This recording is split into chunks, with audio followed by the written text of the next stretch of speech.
Bismillahirrahmanirrahim. Assalamualaikum warahmatullahi wabarakatuh. Sampurasun. Salam sejahtera buat kita semuanya. Selamat Natal ya buat yang merayakan. Salam hormat buat senior-senior saya. Ini senior-senior saya semua ya. Sampai kanan saya lagi lebih ditunya senior nih. Kanda saya, Kang ya, Askut Agustian atau Askut. Jadi kalau nggak kenal Askut nggak gaul ya, ada mahasiswa ini sama. Kalau nggak kenal saya masih oke lah, tapi kalau nggak kenal Askut, wah bahaya ini. Berarti ada yang salah. Boleh mainnya nggak jauh. Terus sahabat saya, Kang Derus nanti, beliau di Komisi 2. Dan Komisi 2 ini emang terkait pendapatan Karawang ini ada di Komisi 2. Jadi kalau Anda mau nanya angka, nanya uang Karawang, pajak dan lain-lain itu ya di Komisi 2. Sahabat saya satu lagi, beliau Ketua Fraksi Gerindra, Kang Haji Dan Sodikin. Nah ini juga hubungannya dengan eksplorasi ya terkait minyak bumi. Saya dulu di Komisi 3, dan saya sekarang hijrah ke Komisi 1. Tapi terima kasih, Dedek, Kang Latif, saya masih dimintain untuk sharing karena emang kita tuh ngobrol bertiga awalnya ya. Kang Latif mana Kang Latif? Kang Latif, Kang Dedek ngobrol, ngomong-ngomong minyak. Terus, ya juga ya. Selama izin ya teman-teman yang mungkin belum kenal, saya baru jadi anggota Dewan itu 2019. Nama saya Taufik Ismail, biasa sebutnya Kang Titik. Saya dari fraksi PDI Perjuangan. Ya emang nggak pernah ada yang bahas minyak, nggak ada yang pernah ngebahas yang lain-lain. Kita itu kadang pertarungan kita tuh hanya di APBD, DAK-DAU, duit-duitnya itu ya duit APBD, di mana APBD Karawang cuma 1, sekian triliun ini ya. Jadi kita tidak pernah membreakdown, kita jarang sekali membahas secara detail.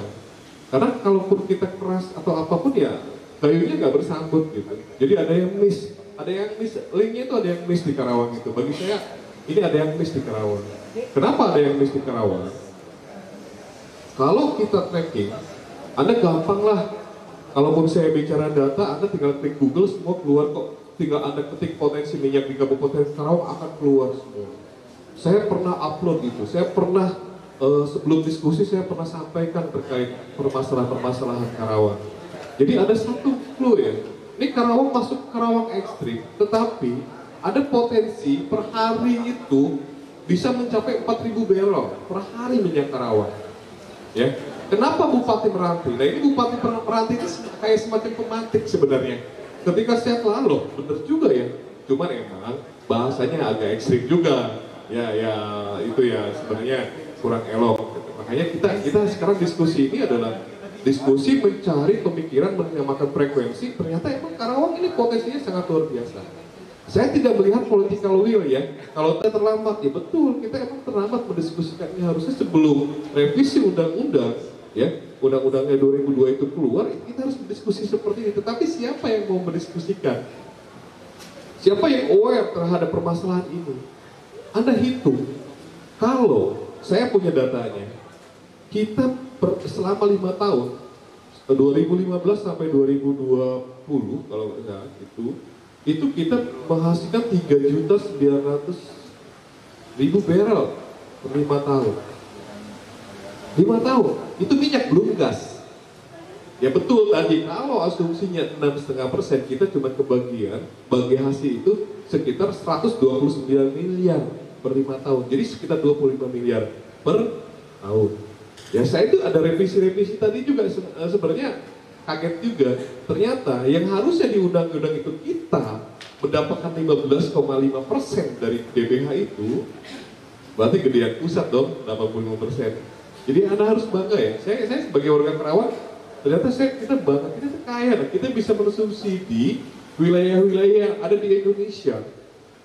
Ya, 85% kekayaan kita diambil, itu minyak, belum gas.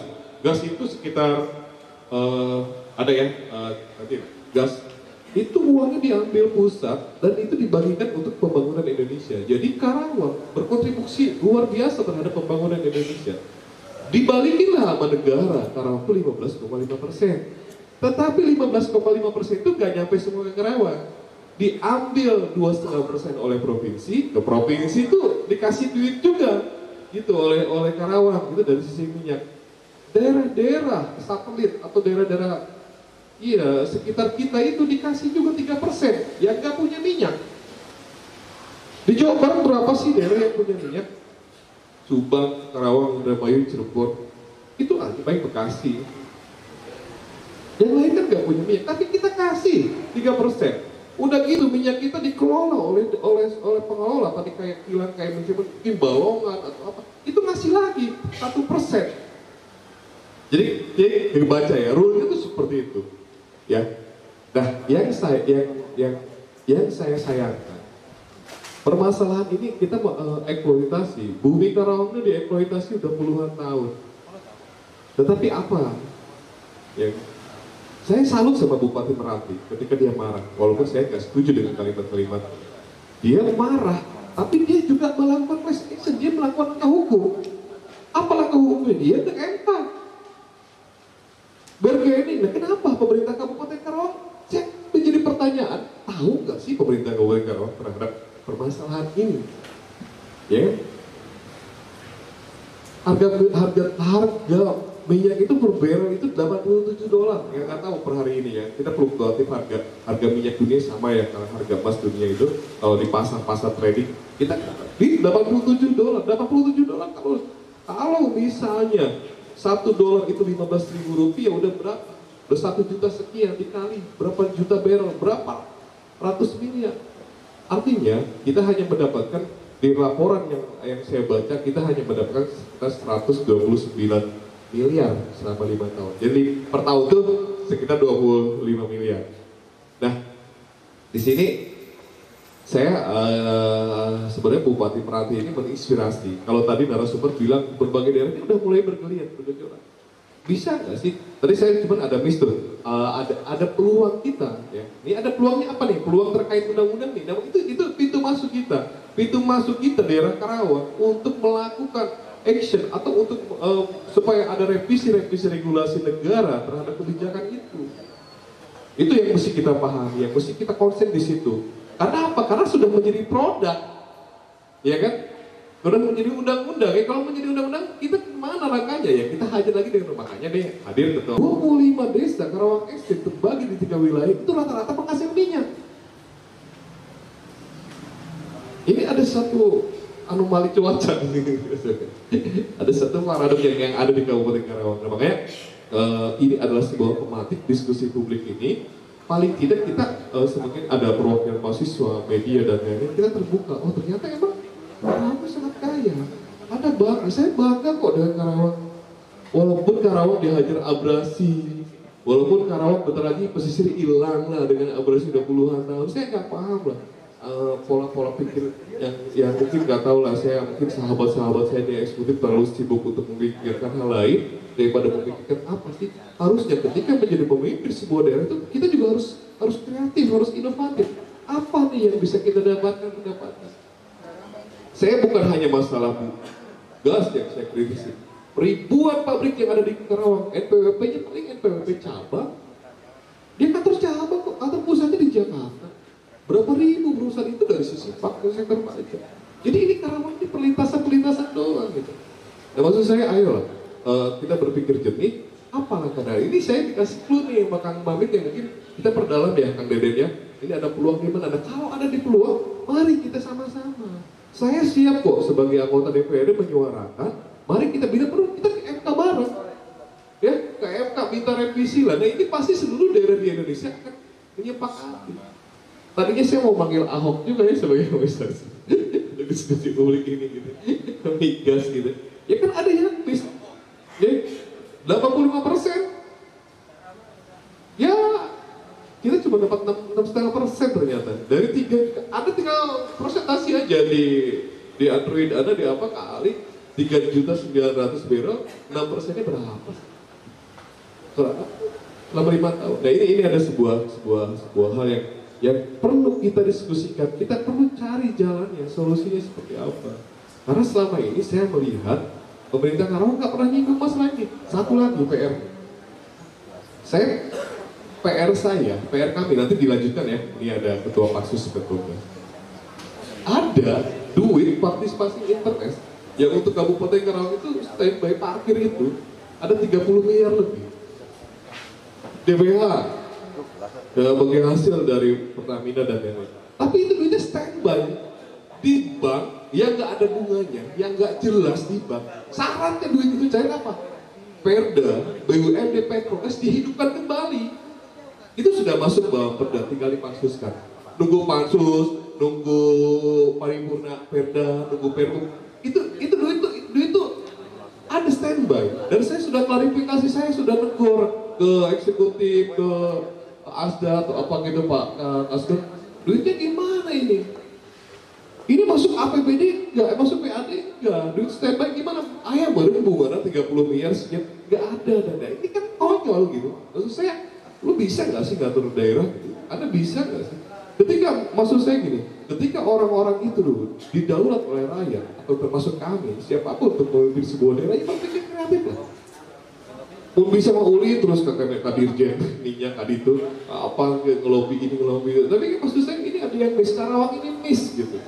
Ya saya berharap Karawang ke depan ada lebih baik, dan ketika kita diskusi seperti ini nanti Kang Derus juga akan menjabarkan terkait ini lucu, duit dari minyak ini nggak bisa cair. Dulu ya mungkin tadi saya ada senior ya yang dari Pak Dewan senior tadi hadir, ada promosi dan lain-lain, itu menjadi anggota DPRD ketika Pak Ahmad Dadak ya, atau mungkin dulu Pak Adi Suara. Nah ini BUMD Petrogas ini hadir kalau nggak salah di saat Pak Adi Suara. Mati suri itu, dikasih biaya bangkrut. Saya nggak tahu juga regulasinya kenapa Pertamina mau ngasih nih duitnya udah dikasih, harus cair kalau BUMD. Dan kita nih lagi mengusahakan, udah masuk Bapra, tinggal masuk Pansus ya, Pansus Petrogas ini. Ini ketua Pansusnya ini ya, ketua Pansusnya ada, udah masuk ini belum paripurna belum masuk paripurna, tapi harus paripurna, perdanya ini duitnya cair. Ini ada yang ini juga gitu. Nah itu ya permasalahan-permasalahan yang ada di Karawang. Ya maksud saya dengan diskusi publik ini, mungkin saya juga ada di samping saya ada kalau ketua Peradi di samping saya ada regrek lah, yang minimal diajak ke MK doang, di bensinan doang kan, naik badan kan kayak gitu. Nah ini membuat rakyat Karawang kan sama-sama kita jadi sewa review atau misalnya apa terkait undang-undang, kenapa tidak? Ini banyak sahabat-sahabat saya di bidang hukum dan lain-lain, ada mahasiswa juga tinggal kolek data, teman-teman ini mungkin ada dari HM atau apa, semua punya link juga ke atas. Kita sama-sama punya link juga ya ke atas atau dan lain-lain. Kadang-kadang kita, ini udah undang-undang. Ya kalau kita ngomong konyol ya kita diketawain. Anda nggak ngerti undang-undang, ya betul. Ya tetapi undang-undang itu, kalau misalnya tidak mengusut asas keadilan dan kebijakan bisa dong, boleh kita revisi atau apa. Nah, itu ya mungkin yang kita perdalam di Kang Dedeng, di pernyataan Kang Mamit bahwa kita masih ada satu peluang pintu masuk untuk memperjuangkan kesejahteraan rakyat. Karena kita bicara kesejahteraan. Wajar bener kalau orang Karawang ingin ya syukur-syukur bagi hasilnya 50-50 kan sudah clear daerah. Terus juga ada kebijakan undang-undang yang baru daerah pinggiran dikasih 30%, baik banget gitu kan. Negara ini keren banget gitu. Maksud saya ya kalau kita bicara balik ke daerah, ayolah. Gitu. Itu aja dari saya Kang Deden. Ya mudah-mudahan nanti kita bisa senior-senior saya nih di DPR bisa lebih detail bicara masalah angka. Terima kasih. Assalamualaikum warahmatullahi wabarakatuh. Kasih hapus buat Kang Bebek.